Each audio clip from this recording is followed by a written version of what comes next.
Namaskar, and it's a great good evening. It's a great pleasure to join you all today at this event that Business Today organizes annually.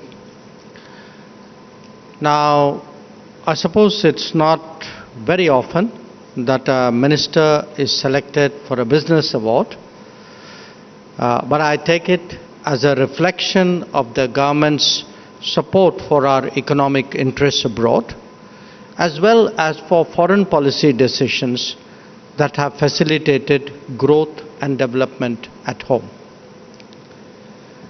Now, ladies and gentlemen, it has never been more important to read the geopolitical tea leaves right, because today they fundamentally impinge both on our opportunities and our challenges. Let me underline that while we may be speaking here in this hall of businesses, at the end of the day, this is really about job creation. In many ways, it is about our national progress and prosperity. It is only when businesses are successful, at home or abroad, that we can have the resources, the technologies, indeed the opportunities that would ensure a Viksit Bharat. Now, like any other domain, business also faces the challenges of a world in churn. In fact, I would say to some extent, even in disarray. The last few years have already seen multiple stresses on the global economy, which is already in difficulties.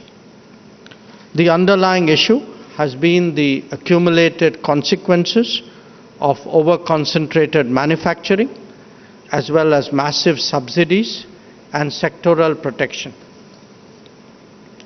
The full impact of that was visible during the COVID pandemic on the fragility of supply chains. The Ukraine conflict created an additional set of concerns, especially those pertaining to food, to fuel, and to fertilizers. And when sourcing from key producers became challenging, its ripple impact actually spread across all businesses and all geographies. The fighting that we have seen since October 2023 in West Asia or the Middle East has added another dimension, because we have seen maritime shipping disrupted, and this has particular consequences for the Asia-Europe traffic. From time to time, business, in fact international economy, has also experienced the effects of extreme climate events. Now, on top of all of this, there are the economic consequences of sharper geopolitical competition. The digital and the technology worlds have felt the implication of this polarization most visibly. After decades of hearing the virtues of globalization, today the world is grappling with the reality of industrial policies, export controls, and tariff wars.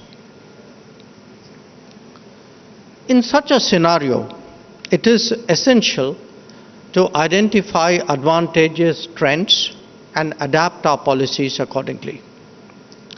First and foremost, there is the widespread concern today about de-risking the global economy. The solution lies in more diversified manufacturing, Mr. Birla referred to it, in more innovation and technology, and in stronger trade, including those that pertain directly to food and health security. Put together, what that means is a re-globalization that is fairer, that is more democratic, that is less riskier than its earlier model. Now, we in India know this as Atmanirbhar Bharat when it comes to our own policy, which is propelled in particular by Make in India. Other nations, of course, have their own particular variants. Now, flowing from that is the next priority of creating reliable, resilient, and I would even argue redundant supply chains. In some domains, such as food, health, or energy, that could mean shorter supply chains. For example, we've seen where the Gulf is concerned that they value India particularly because we are a proximate and a reliable provider of daily necessities. But it could also mean more distant sourcing if costs and logistics support it. Our growing trade, for example, with Latin America is an example.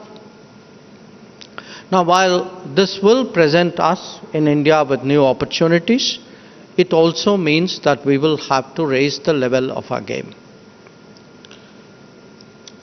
The infrastructure progress that we have seen, especially after we launched the Gati Shakti initiative, has also been greatly helpful in this regard. We need today a parallel endeavor in regard to human resources so that our skills and talents meet the requirements of our contemporary times.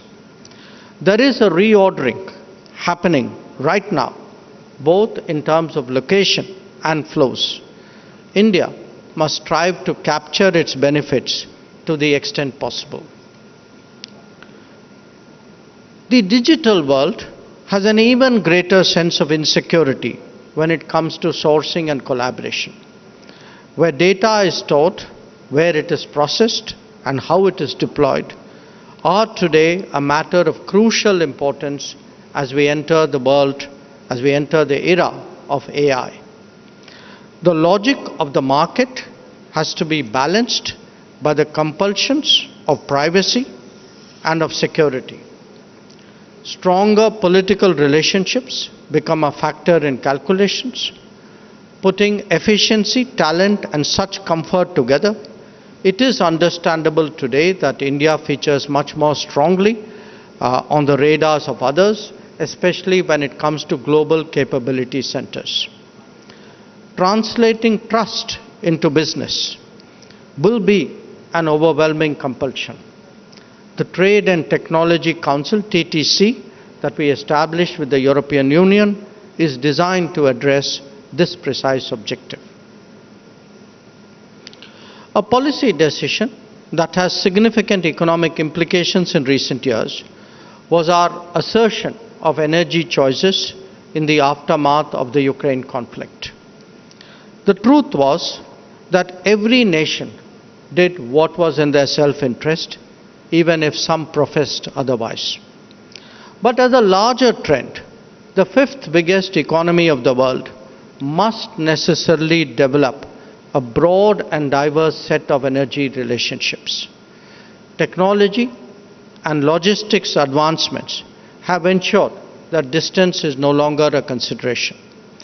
This is not just about multiplicity of sources, they give us better outcomes as well. Now, ensuring that our nation has a favorable energy environment, because we have decades of growth ahead of us, to ensure that we have a favorable energy environment for coming decades is understandably one of our key diplomatic objectives. Beyond fossil fuels, it extends to developing and deploying renewables on a large scale, as well as exploring the potential of small modular reactors. Remember, the world of AI and the world of EV are going to generate much higher energy demands on top of the natural needs of greater prosperity. If data is the new oil, then data centers are the new refineries, and they will need to be powered. Ladies and gentlemen, the global marketplace was always a competitive one. But the trend has been accentuated by governments all over the world now stepping out more vigorously in support of businesses. We cannot and should not be otherwise. You would all agree that Indian embassies today are far more active than before in the pursuit of our commercial interests. They inform, they advise, they facilitate wherever possible to ensure that our businesses do well. We have also been proactive in many regions, organizing business conclaves to familiarize ourselves with the landscape and its opportunities. In fact, we just did one last week in respect of Latin America and the Caribbean, and we had done it a little bit before with regard to Africa and the Mediterranean. In my own visits abroad, the advocacy of our interest is supported by the presence of business representatives. One mechanism that has been effective in introducing Indian products and services into new markets has been under the line of credits which are offered under what we call the IDEAS scheme. On occasion, this has been supplemented by grant assistance. In the last decade, we have engaged as many as 78 nations, so 78 different markets, through such mechanisms. In many cases, whether it is projects, exports, or servicing, there have been repeat orders or additional businesses directly placed by the partner nation, or in fact by others for whom work, even if not done in their own country, has nevertheless served as a reference point. So we have seen this from water pipelines to road building to power transmission, even to the supply of buses. Now, as we contemplate a more technology and services-driven future, it is important to plan and prepare for the global workplace. The mismatch between demand and demography is by now glaringly apparent in many societies. But the reconciliation does not happen by itself. It requires engaging the concerned governments as well as building a national brand of talent and of our work ethic. With many nations, it has taken the form of mobility partnerships. Others have preferred a less structured solution that are based on their own practices and pathways. We have, in fact, steered our partner nations towards educational talent and skill reservoirs so that they understand the value that India today has to offer. This has involved engaging government agencies as much as educational institutions, corporates, and service providers. As our citizens go out in greater numbers for business, for jobs, for education, or even for tourism, it is also important that they feel secure in their travels. We have gone the extra mile to ensure, whether it is through evacuation operations, resources for assisting those in distress, or just something as simple as efficient replacement of travel documents. We have gone the extra mile to ensure that this happens. Another facet of globalization has been the growth of tourism. Today, we see that not just as a leisure industry, but one essential to the MICE world, as indeed to the medical one. As India connects better through stronger aviation and more airports, the potential that tourism holds as an economic driver only increases. In fact, just as GCC addresses the demands of industry, a similar phenomenon is unfolding in respect of health. Heal in India is a concept whose moment has arrived. But to make all of this deliver better, India's branding and ease of access has to grow along with the infrastructure. Therefore, tourism promotion has become an equally significant aspect of our diplomacy. Friends, I have so far touched upon different aspects of how foreign policy advances our economic goals, be they at home or abroad. While each would have its own players and constituencies, a large economy like India also needs an overall strategy. You can call it a business strategy, an economic one, or the core of our efforts to promote and strengthen our comprehensive national power. But it is only a consolidated approach that can give effective guidance to those who engage with other economies and countries. At its most basic level, such a strategy would lay out a landscape of our challenges and opportunities in national terms. Going beyond that, it spells out specific domains for advantageous engagement. On occasion, it could highlight risks and issues in particular relationships or transactions. But most of all, it is only through strategizing that we can bridge divides and expand convergences. Moreover, by pulling together different dimensions of our strengths and attractions, we can actually credibly present brand India before the world. A strategic approach also helps to widen options. In the current polarized era, India is among the few nations that can simultaneously engage Russia and Ukraine, Israel and Iran, the democratic West and the global South, and the BRICS and the Quad. We have initiated or joined more than 40 different groupings devoted to specific agendas, from renewables and biofuels to disaster resilience and connectivity. Even in a sensitive domain like defense or security, Indian diplomacy actually ensures that both our armed forces and our businesses have the widest possible selection of partners.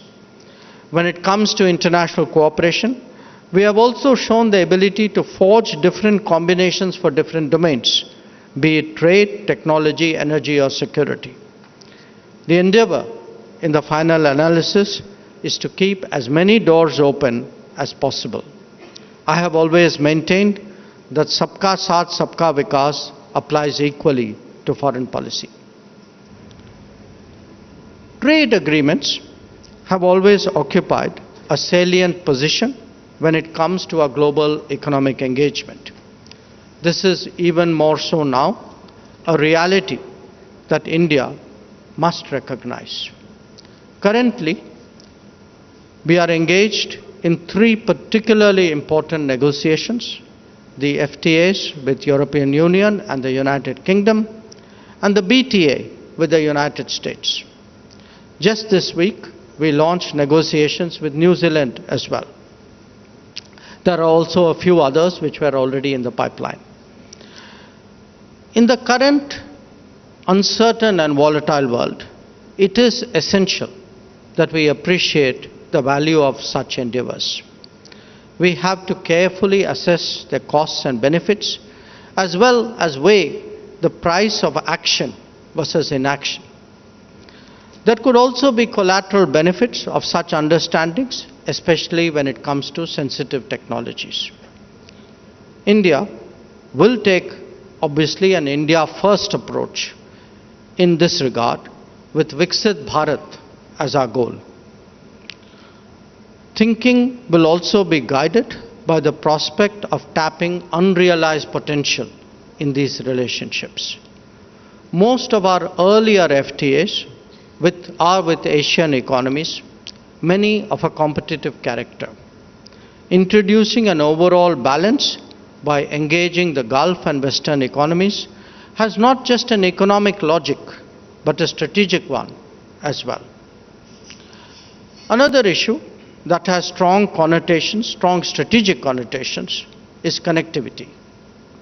India has been a victim of colonialism, of the partition, and of our own past economic policies. We are now in the midst of rectification. This involves a range of connectivity initiatives with multiple partners. To the west, the IMEC corridor and the INSTC are notable. To the east, we are working on the trilateral highway and the Chennai-Vladivostok corridor. These are initiatives that require great perseverance and commitment, but what they hold is the ability to actually transform our business environment, making access to and from India much more efficient, stable, diverse, and competitive. Let us not forget that the fifth largest economy, which could be third by the end of the decade, if not earlier, needs more such secure pathways. Even more compelling, however, are the demands of our immediate neighborhood. It is India's interest that there is greater regional integration. Because politics is not always easy, it must be driven, meaning integration must be driven by business, connectivity, and contacts. In the last decade, the Neighborhood First policy has been undertaking to realize these very goals. We now see power grids, fuel pipelines, new integrated checkpoints, roads, trains and railways, waterways, usage of ports, much higher volumes of transactions and flows. So whether it is near or far, whether it is with the developed or the developing, whether it is in goods or services, the importance of business in connecting India to the world cannot be overstated. For some decades now, we have also seen Indian businesses establish a global footprint. I was briefly associated with one myself.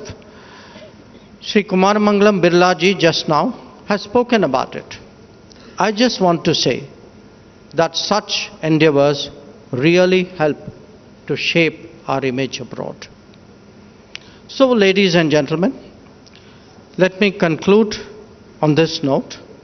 The last decade has witnessed the cumulative impact of making it easier to do business, of promoting ease of living at home and abroad, of building a digital public infrastructure, and through Gati Shakti, a physical one as well.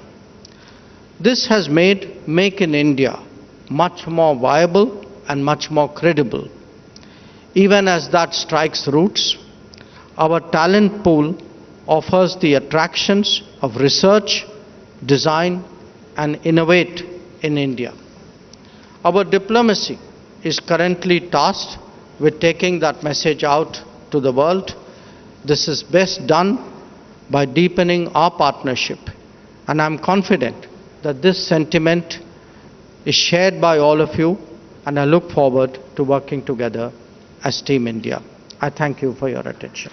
Thank you so much, Dr. Jaishankar, for sharing such brilliant insights with all of us. We'll now request Rahul Kanwal to conduct a nice Q&A session with you, sir. Very brief. You know, it's almost never that you have a member of the opposition, and that too someone as erudite as Dr. Shashi Tharoor, saying that he has egg on his face as he wonders at the marvel of how Dr. Jaishankar and the Indian Foreign Ministry navigated the trapeze of handling both Ukraine and Russia with such elan.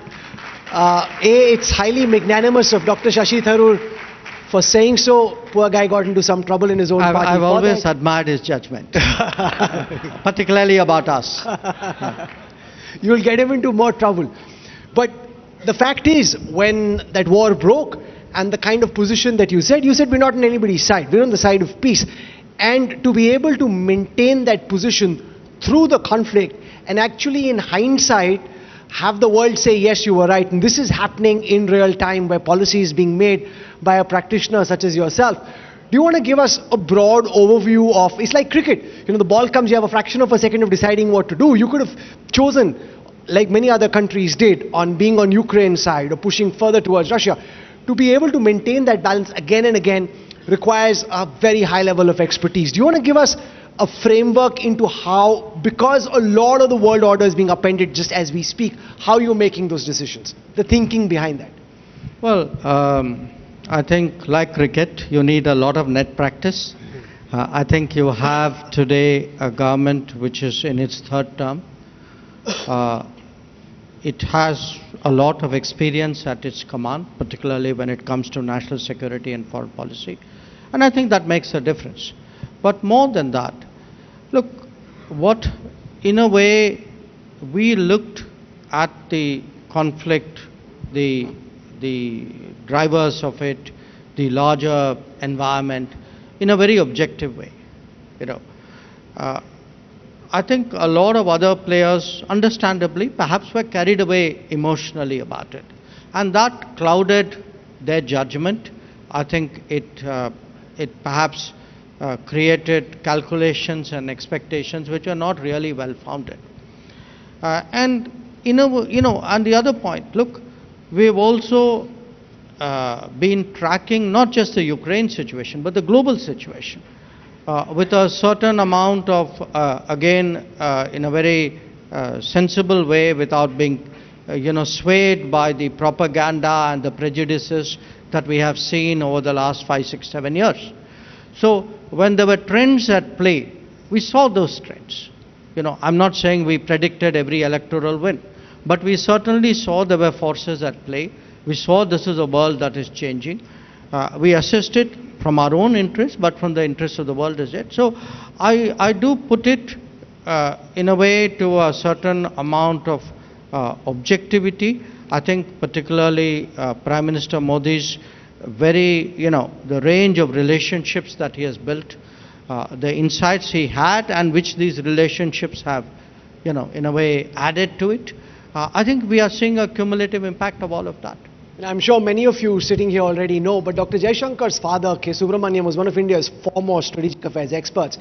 And one of the things Dr. J is very, very passionate about is to try and inculcate Indian strategic doctrine from the Ramayana to the Mahabharata to Chanakya, Kautilya, and you've even written books about that. To what extent have you succeeded in ensuring that Indian foreign policy practitioners, students, and the public at large refer to Indian strategic doctrine when they try and make a framework of how to look at what's happening in the world? It's very hard for me to give a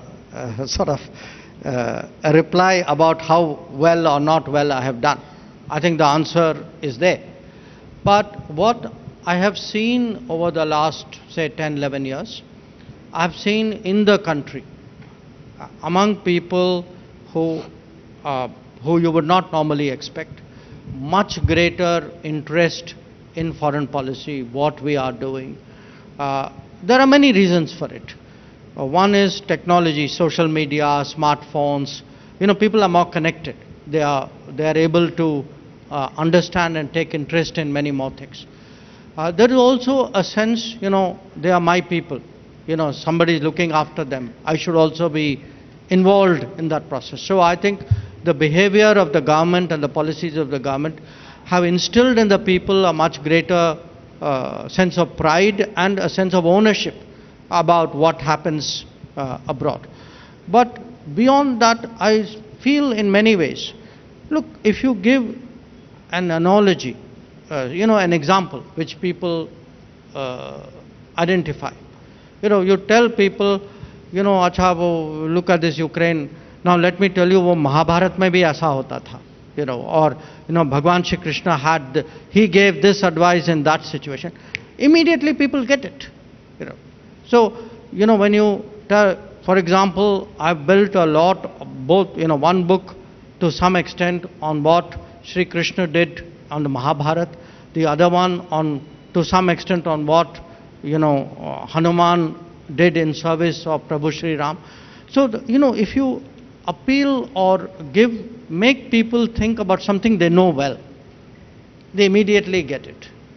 And I think that's been very helpful. And we should, because if we don't take pride in our history and tradition, how can we expect other countries to do Okay, that?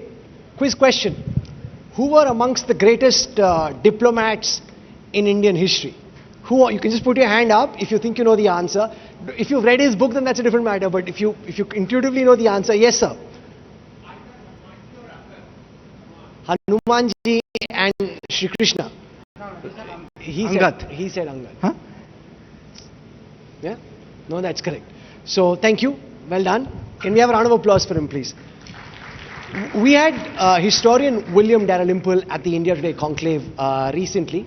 And one of the things he says, and I'm very curious to know what you think of it, he makes the argument that the Chinese Silk Route is a modern day construct, and that going back in history, there was no real massive trading volume between mainland China and Europe. The real trading was between India and the Roman Empire.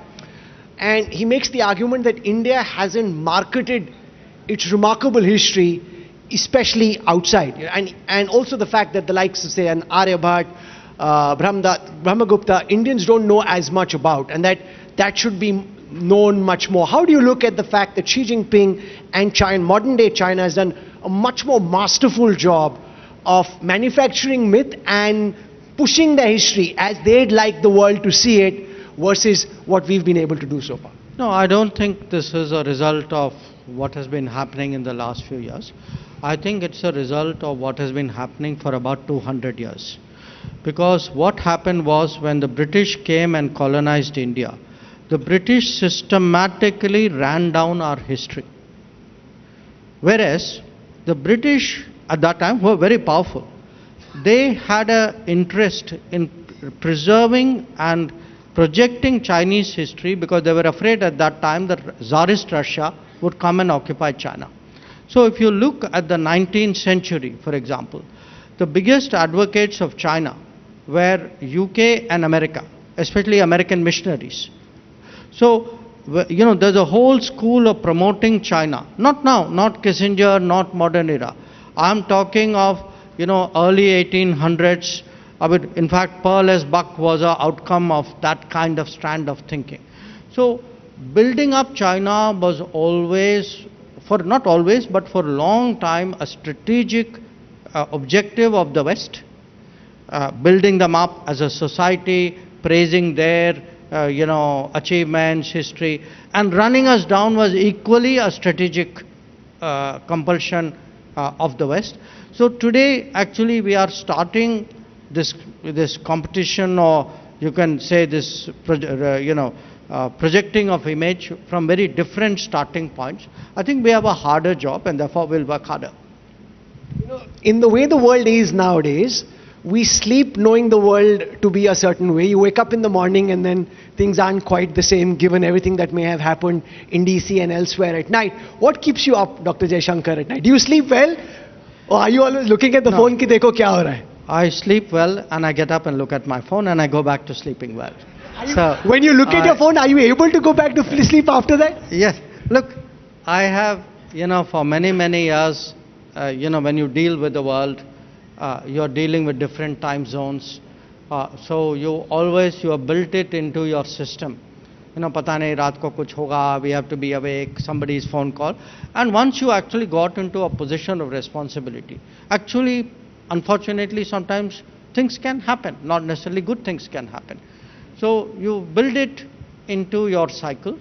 But you have to today watch the world. I agree with you. You have to watch the world, not just at night. I mean, if I'm sitting there and I don't have my phone for an hour, I still start wondering, am I missing? So FOMO is a real issue there. But on the other hand, look at how much we are able to know about the world. The kind of numbers, statistics, what are other people doing. If you are in a business, what are your competitors doing? What are the possible options? So if you trade it off, I think we are far, far better off than preceding generations. I won't exchange it for anything. Interesting. Henry Kissinger was asked who his favorite foreign minister at this moment was. And the first name on that list was of Dr. Jaishankar. So if I were to ask that, and Dr. Jaishankar, interestingly, in the way only he can, says, in the part of the world that I come from, that's not necessarily a compliment. And that's Kissinger in India. But okay, if I were to ask you, sir, of all the foreign ministers you practice diplomacy with, who comes across as most impressive to you? The moment I gave you one name, I've lost all my other friends. So, good try, won't work. Let me try a little. See, he's India's #1 diplomat. You can't expect me to trap him. That's not going to happen. So yes, that round of applause is well acknowledged. Sir, one of the things that's been spoken of for so long is that, and you spoke about it in your address, that India will go from being the fifth largest economy to being the third largest. For a country of this aspiration, India has a very small Ministry of External Affairs, just about 1,000 to 1,100 officers. For context, the United States has 70,000, China has 7,000, even Dr. Jaishankar. So that's a testament to a quality, no? I mean, वही काम जो है 1,000 लोग कर रहे हैं. So we don't need a Doge in India. He's already got a Doge working hard. And even Dr. Jaishankar's favorite country, Canada, has about 7,000 plus officers. So how do you look at the question of upskilling and just having more boots on the ground? I'd give you a serious answer. Actually, we categorize people in different ways. So you say UPSC, they pass UPSC, so they must be this. They're the next level, they must be something else. I take it as total net employees, because many countries, it doesn't matter at what level, when you go abroad, they declare you a diplomat. So, exactly who's a diplomat, not a diplomat, I think that's not a relevant argument. In fact, we give a lot of responsibilities even to our personnel, non-diplomatic personnel, which others don't give, so even to the diplomats. So if you take our total strength would be about, say about close to 8,000, if you take it all. Secondly, it's our working style also, and I'm being serious here. We tend to give a lot of latitude. It's like any of you who run a business, you can have a business with a lot of employees, or you can have a much more contemporary business where your team leaders or your, that vertical has a lot of freedom and latitude. And so we are a very, very, I would say, this sounds like self-praise, but it's actually self-analysis. We are among the nimblest foreign ministries. We expect ambassadors very often not just to tell us something is happening, but to tell us, okay, so what's the answer? In some cases, the smart ones may even say, that's the answer, and by the way, I've already initiated it. So I think it's a way of working, it's a way of counting, maybe to some degree our efficiency. But having said that, if you ask me, would you like more people? Absolutely. Yeah, super. Finally, sir, as a student of foreign policy, it seems globalization is in retreat and we're back to the way of the jungle, might is right. As a practitioner, if you were asked to describe in one of your books the world order as it exists and India's place in it, what would be your response? Look, I just went through this conversation, this part of the conversation with the Financial Times. First of all, this thing, there was a great world order, everybody obeyed it, it works so beautifully, there were rules, laws. That is their myth, Look at it from the point of view of other countries. Where was the world order when people in Africa and Asia and Latin America were not getting vaccines? Where was the world order when there were travel restrictions placed on them?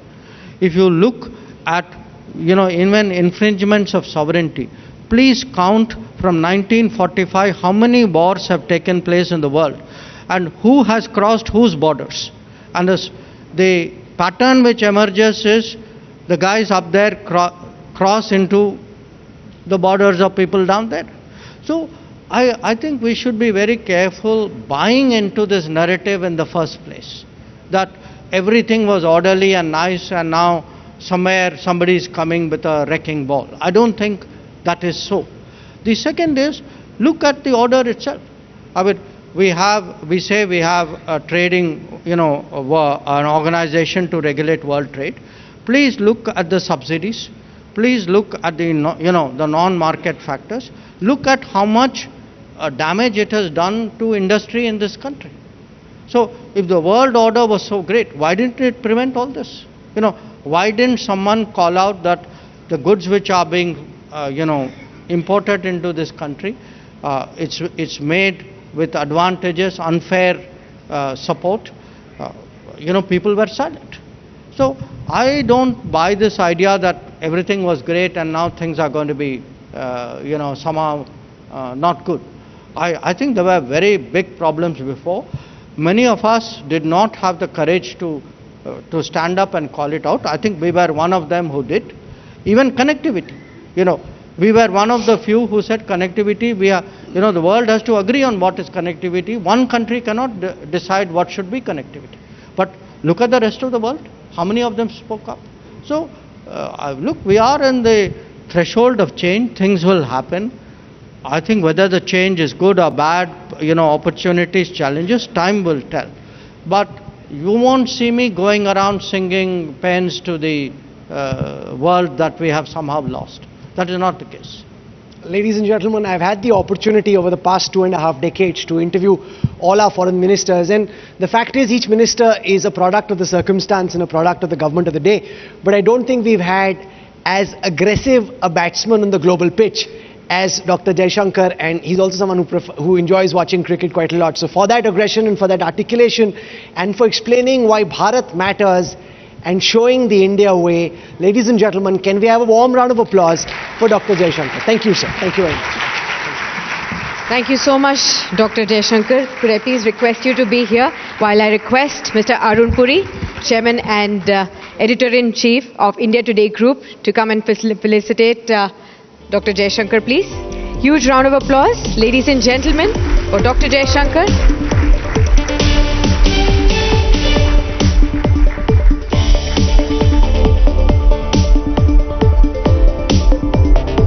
Let's pose for a photo op, sir.